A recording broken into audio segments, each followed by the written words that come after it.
আমি প্রকাশ্য বিজেপির কাছ থেকে টাকা নেবো, ব্যবস্থা করতে বলো। আমি টাকা নিয়েছি আমি জানি না, ওনারা যদি জানতে পেরে যায় নিশ্চিতভাবে বিজেপির সাথে খুব ভালো সম্পর্ক আছে। তাদেরকে এই জায়গা থেকে চ্যালেঞ্জ করে যাচ্ছি, আপনারা টাকার বন্দোবস্ত করুন, আমি টাকা নেবো। পার্টি চালাতে গিয়ে জিপ বেরিয়ে যাচ্ছে, এত মিথ্যা মামলা দিচ্ছে আমাদের ছেলেদের নামে, জামিন করাতে গিয়ে অবস্থা খারাপ হয়ে যাচ্ছে। প্রথম কথা হচ্ছে আমি টাকা নিয়েছি 30-40 কোটি টাকা নাকি বলেছিল, তার জন্য যে বেটা বলেছে তার জবাব আমি দিয়েছি আইনের মাধ্যমে। ওই বেটাকে কোর্টে যেতে হবে, কোর্টকে যে বলতে হবে, কোর্টের মাধ্যমে উত্তর নেবো কবে কোথায় টাকা নিয়েছি সেটা তুমি বলো, আমি জানবো না, উত্তর নেব। তারপর আমি বলে যাচ্ছি আমি টাকা নিয়েছি আমি জানি না, ওনারা যদি জানতে পেরে যায় নিশ্চিতভাবে বিজেপির সাথে খুব ভালো সম্পর্ক আছে। আমি টাকা দিলাম আমি জানতে পারলাম না, গোপন কথা, আপনি তো জানেন না ভাই, তাহলে ওর সাথে বিজেপির সম্পর্ক আছে নেই আমি বলবো না, নিশ্চিত ভাবে আছে ওদের সাথে। তারপরে বলছি আজকে কাটারাঙ্গা 170 নম্বর বুথে দাঁড়িয়ে আপনাকে আমি বলেছি আমি প্রকাশ্য বিজেপির কাছ থেকে টাকা নেবো, ব্যবস্থা করতে বলো। গোপনে দেবো না, গোপনে নিয়ে আর নেবো না, নিলে আমি প্রকাশ্যে নেবো। যারা বলছে বিজেপির কাছ থেকে আমি টাকা নিয়েছি তাদের সাথে বিজেপির খুব ভালো সম্পর্ক, গোপন খবর তারা জানতে পেরে যাচ্ছে, তাহলে আমি তাদেরকে এই জায়গা থেকে চ্যালেঞ্জ করে যাচ্ছি, আপনারা টাকার বন্দোবস্ত করুন, আমি টাকা নেবো। পার্টি চালাতে গিয়ে জিপ বেরিয়ে যাচ্ছে, এত মিথ্যা মামলা দিচ্ছে আমাদের ছেলেদের নামে, জামিন করাতে গিয়ে অবস্থা খারাপ হয়ে যাচ্ছে। টাকা পেলে পার্টিটা রকেটের মতো ছুটবে, তাই না? তবে একটা আমার শর্ত আছে, আমি টাকা তখনই নেবো যে ব্যবস্থা করে দেবে তাকে 90% দিতে হবে। 100 টাকার ব্যবস্থা যদি করে দেয় 90 টাকা আমি তাকে দিয়ে দেবো, 10 টাকা নিজের জন্য রাখবো না, পার্টি চালানোর জন্য খরচ করবো। ব্যবস্থা করতে বলুন।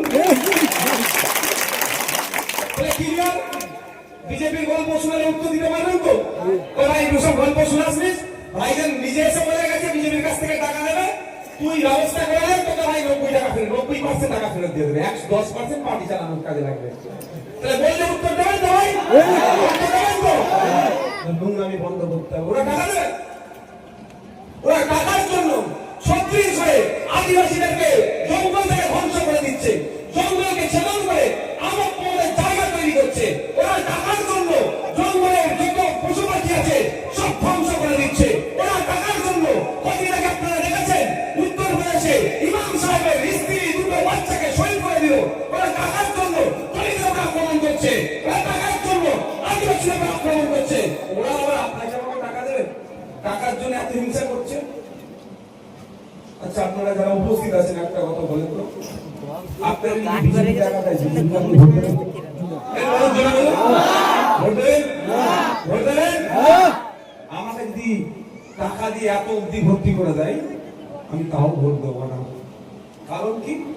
এই বিজেপি মাদ্রাসা মসজিদকে ধ্বংস করার চেষ্টা করছে, এই বিজেপি মুসলমানদেরকে ধ্বংস করার চেষ্টা করছে, এই বিজেপি উত্তরপ্রদেশের সম্বল মসজিদে সালমান নামে মুসলমানদেরকে গুলি করে মেরেছে, এই বিজেপি উত্তরপ্রদেশে আদিবাসীর উপর অত্যাচার চালিয়েছে, এই বিজেপি মধ্যপ্রদেশে দলিতদের উপর অত্যাচার চালিয়েছে, এই বিজেপি উড়িষ্যাতে খ্রিস্টানদের উপর অত্যাচার চালিয়েছে, এই বিজেপি সারা ভারতবর্ষে নাগরিকের উপরে বুলডোজার চালাচ্ছে, কৃষকের উপর অত্যাচার করছে, বাসের ড্রাইভারের উপর অত্যাচার করছে, বিভিন্ন ভাবে এই বিজেপি নাগরিককে পেরেশানির মধ্যে রেখেছে। ওই বিজেপির হাত থেকে টাকা পাবো, আপনি যদি না নিতে পারেন আমি কিভাবে নেবো ভাই? কিন্তু এরা নিতে চাষ করা হচ্ছে। দ্বিতীয় কথা যেটা কথা হবে,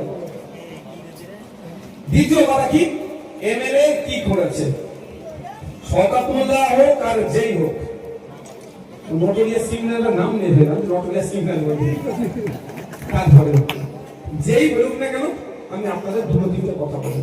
প্রথম কথা আমি কি বলেছি, ধৈর্য হারা হলে হবে না। আমি কি করেছি না করেছি বা কতটা করেছি আর কতটুকু বাকি আছে যদি এখন বলে দিন অসুবিধা আছে, অসুবিধা আছে। আমাকেও কিছু প্ল্যান নিয়ে চলতে হয়, যেমন সামনে যত বড় শত্রু